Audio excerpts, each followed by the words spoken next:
โซซาลาวันแต่ยอดนามูลงถึงเสกองแต่น้ำของถึงผู้หลวงยืนยาวแดนดินลาวตั้งเด่นมาเป็นพันปีหังมีแล้วดมสมเป็นเมืองของลาวแต่ผู้หาป่าดงองค์กว้างสุดตาในน้ำมีป่าในทุ่งนามีเขา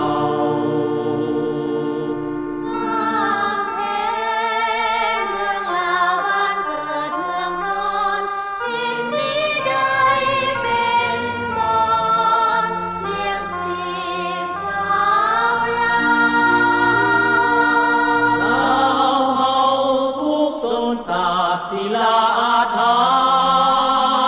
รพ์การปว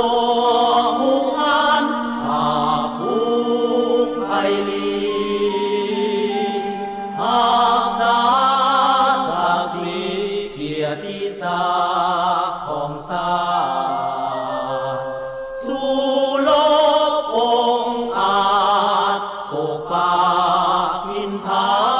น ฮุงเฮียนโมโซซาลาวัน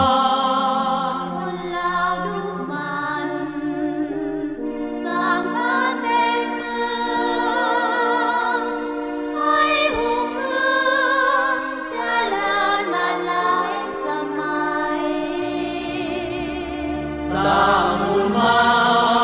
เอาไว้สืบทอดกันมาสร้างบุญเสือสร้างมาของชาติลาว